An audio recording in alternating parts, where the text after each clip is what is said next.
How are we doing today, guys? So today we're going to be talking about handstand hold and handstand walk and the progressions from those things. So big thing here again is understanding that all the positions that you're creating early on are relevant as you progress forwards, and developing those good habits in those early positions so that you can actually hold them as you go throughout and learn them early. So where we're going to start is actually looking at the headstand, which is all about understanding control through rib cage, midline, hips, legs, and creating a stack. Obviously that stack is quite useful when we're talking about a handstand hold in terms of being able to create balance. And where a lot of people get caught when they try and hold a balance is that they lose position in shoulder, which means the ribs go, which means the hips go, which means they wind up sitting in this kind of like S-curve sort of shape rather than sitting stacked. So there's usually, when the person's sitting like that, there's usually a weak point somewhere in that chain. And we want to start to understand where that point is. That way we can strengthen it specifically. So we're going to start with a headstand, then we're going to go into a handstand hold handstand hold against the wall. Then we're going to go into toe taps. Then we're going to go into walk variations, which is going into hand taps, and then actually the walk itself. So, big thing that we want to be talking about with the headstand. Obviously, first thing, make sure you're protecting your neck. So make sure you're stacking on top. So sit your neck neutral and sit tall. So you're not trying to pull the chin back, because if you pull the chin back, it creates a flex that's unusual in the neck, but you're not trying to sit forwards because that's going to, again, create an unusual flex in the neck. So think about sitting tall, upwards, get tall. We're trying to create vertical force, create that position. From there, sit the ground right on the top of the head. From that point, in this case, obviously you can do it with the hands tucked behind the head and sitting on the elbows, or you can hold the hands. We're going to use the hand variation here, mainly because it gives you a little bit more control to press through. Also gets you starting to think about using your fingers and the hand itself rather than using an elbow per se. But both variations are useful and can be useful in different situations. In terms of what our focal point for it, we're thinking about trying to get tall all the way across the body. So I'm thinking about trying to create compression. So I do actually want to create that tuck under. I don't want to be sitting back because that starts to pull the hips away from my midline. We want to be thinking about creating compression, ribs and hips connected to each other. From there, you're thinking about locking your quads out and pushing long and toes pointed. Believe it or not, the toes pointed actually really does give you quite a fair bit of control, and it creates quite a nice lock through the knee itself as you get the calves to extend, because calves and quads work well together, particularly when we're talking about extension, because we practice that a lot with our Olympic lifts, running, all that sort of stuff. So it's using patterns that are already there to train those shapes, to train those positions. So into the headstand, obviously having some sort of soft mat that you can use, or obviously an ab mat, just to give you protection of the head. Otherwise, you'll get quite sore when you're sitting on the ground. Obviously for the girls, make sure your ponytails, buns, etc. are out of the way. That way you're not sitting on anything that's hard, same thing with bobby pins and all that sort of stuff. So, sitting into the ground.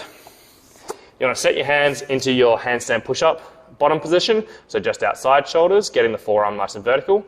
Get used to having the pointer facing towards the wall and then spreading the fingers out from there, and then getting used to gripping into the floor. So by that, I mean you can see how my knuckles are lifting on this hand, and what we want to be trying to think about there is creating tension there. Now, in our handstand hold, we want pressure through the middle of the knuckles, the middle of the hand, so pressing that pointer finger down into the ground, which actually means creating internal rotation through your shoulder, not external where a lot of people like to sit. And that's typically why the hands wind up too wide when they're handstand walking. Internal rotation is actually significantly stronger and significantly more stable. So we want to be hitting that shape. So think about rolling in, pressure through the inside of the hand, so that way you got pressure on this pointer finger and thumb, the knuckle and the thumb, so that there's pressure all the way through that hand. Pointers facing the wall. From there, spreading, gripping the ground. From there, put your head into your tripod position, and then from there, kicking up. Now remember to kick up, shuffle the feet forwards. From there, you're looking at creating a kick and a bounce to get yourself up onto the wall. From there, elongate out. Now, from here, obviously, we're trying to create a balance.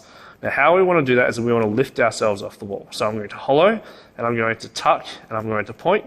From there, my feet are already starting to shuffle off the wall, and they're actually lifting off the wall, even without me having to try to control that. I don't want to be thinking about kicking off the wall. Too often people think about trying to bounce themselves and kick themselves off the wall. In reality, all that does is push you off the wall.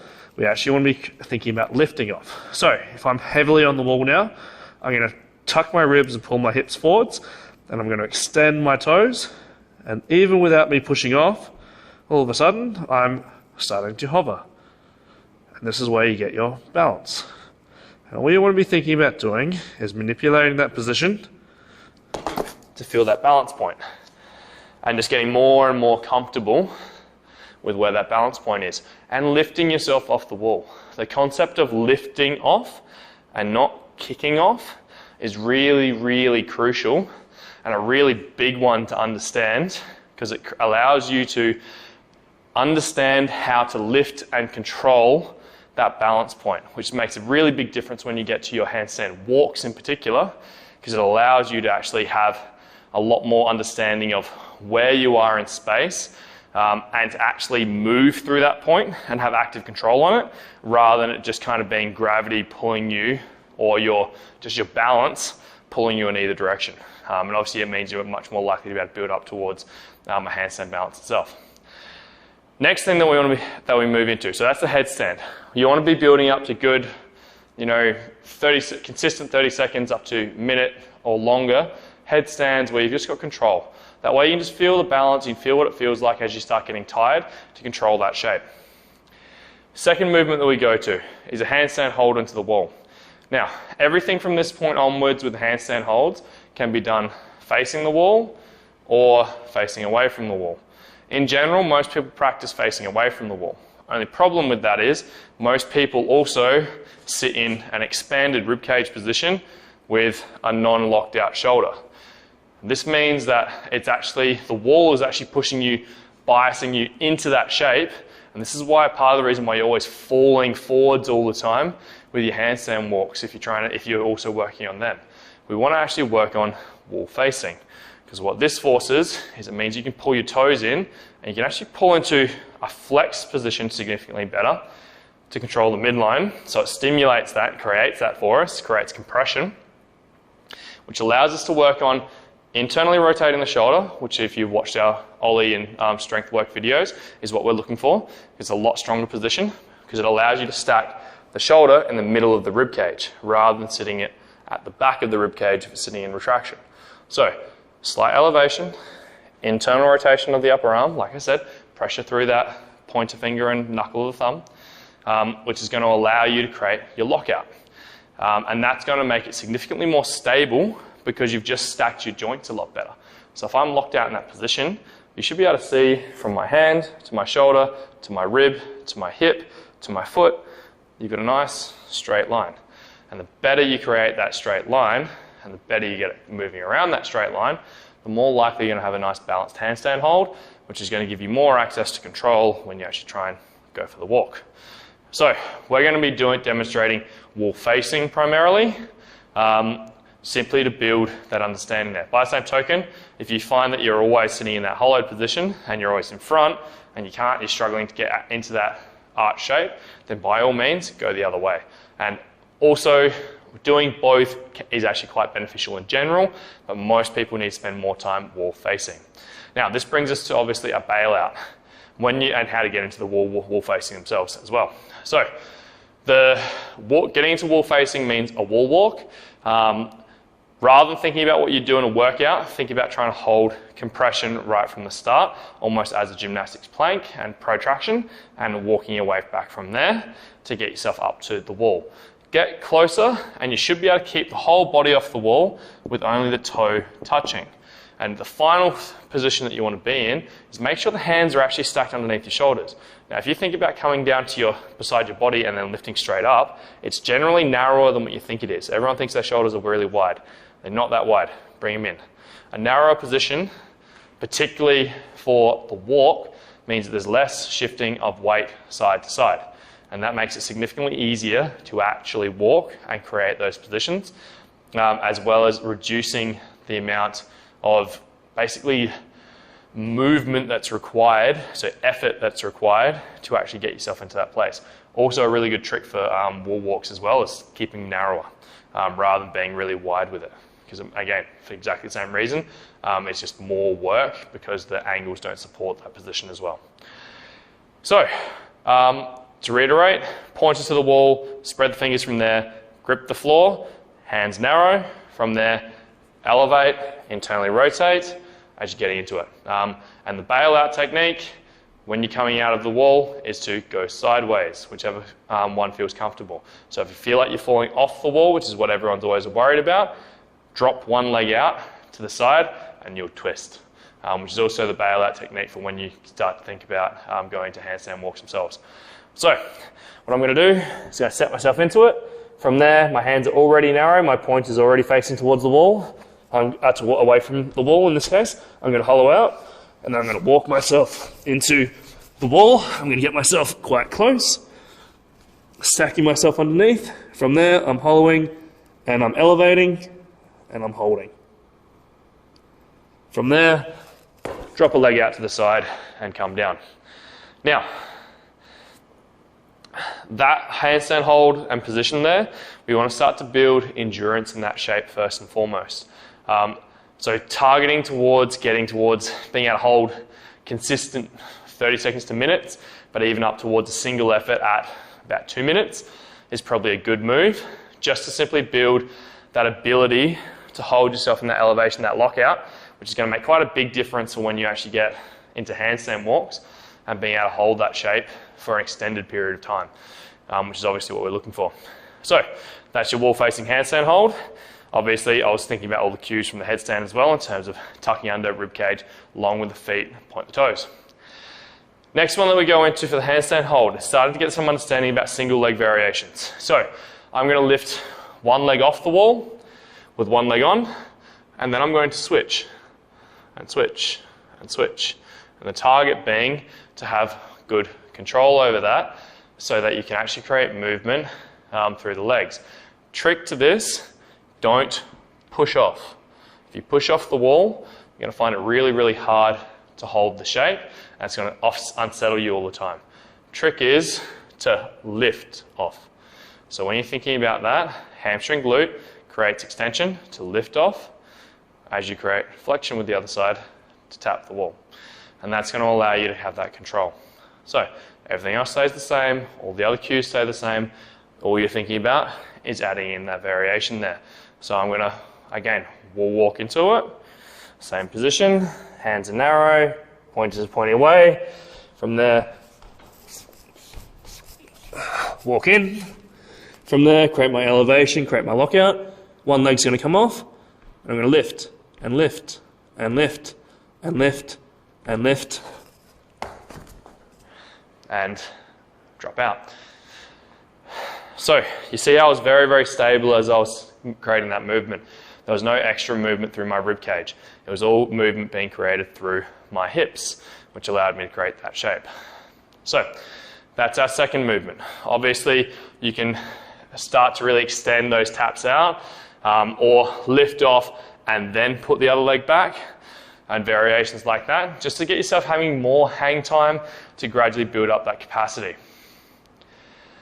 Next, we start working into hand taps. So this is where we start talking about getting into handstand walk variations. So we're going to keep the feet on the wall this time, but this time all I'm going to be looking to do is create little hand taps. Now I'm only going to show the hand tap today to work on, just literally work on the understanding of walking. Obviously you can go to elbow taps, same side shoulders, opposite shoulders, hip taps, all these other variations, which are all great movements and good for single arm stability in terms of time under tension on a single arm, but they're not necessarily relevant specifically for a handstand walk itself, and you don't necessarily need to be able to do those things to be able to handstand walk, whereas you do need to be able to shift your hands for a handstand walk.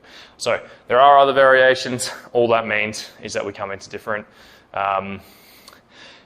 sides or different timings and strength capacities to be able to achieve each individual one. So going to the hand tap. Hand tap here Everything stays the same. Again, you can do all these variations facing away from the wall as well as facing towards. So I'm going to handstand walk into it, or wall walk into it again. Same thing, everything stays the same. Now, big thing here, and the main focal point, is to try and make sure the shoulders are doing the movement. You're not trying to kick the legs either direction, but also that you're pressing as you lift through the other side. So think about it as a press and lift, not just a lift and drop. Because same thing as when we're walking, if I lift my foot up and don't do anything with this leg, I'm going to tip sideways. Whereas if I think about pressing in as I lift, it's very easy to maintain my balance. So press and lift is the concept you want to be thinking about, same way that you'd use your legs. On top of that, we don't want to be going wider, because quite often when people handstand walk, they get wider and wider and wider until they really get quite unstable and they typically get stuck or fall.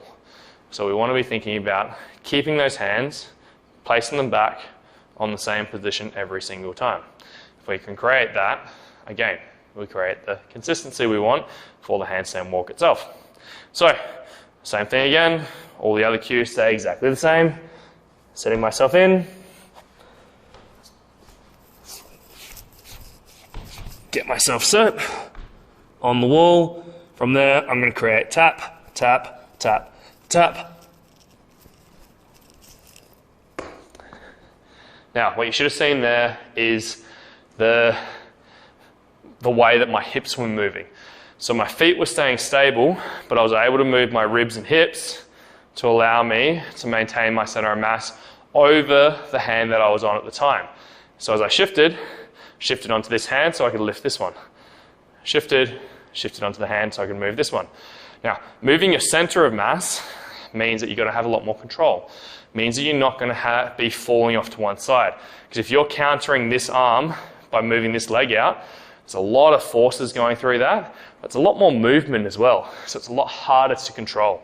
So we want to think about creating these positions, creating these shapes to, again, benefit us when we gradually learn to actually get into the handstand walk itself.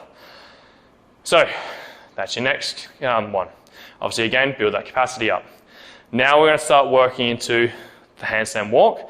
What I'm going to demonstrate, because of the camera angle, I'm going to walk into the wall, which is a great drill to develop understanding around doing your pull-ups for the, doing your handstand walks for the first time, because it allows you to gradually build that capacity up until you feel comfortable.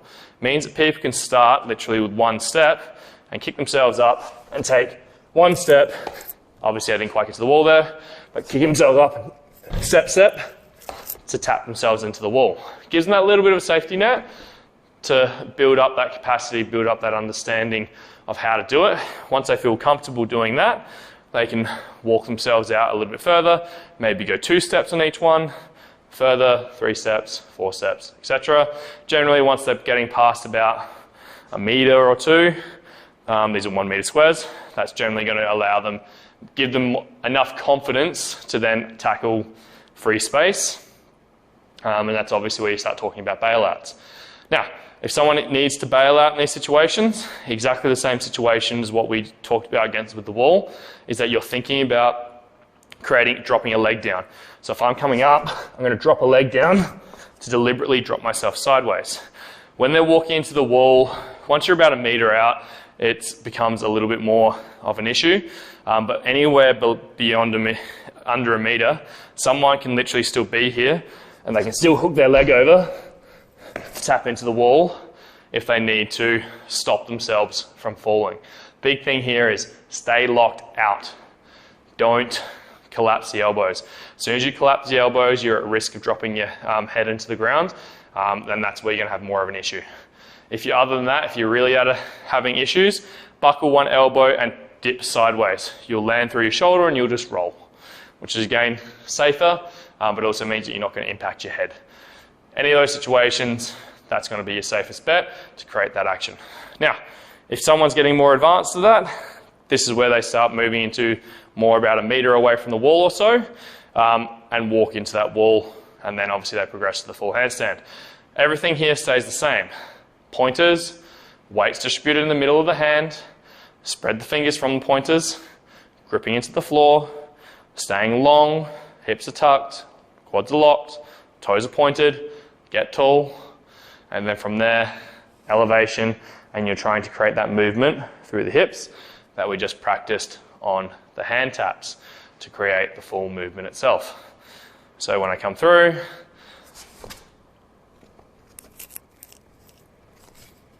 and then walk all the way through, and I actually just missed the wall there. Obviously, I'm used to balancing vertically, makes it harder to actually lean into the wall.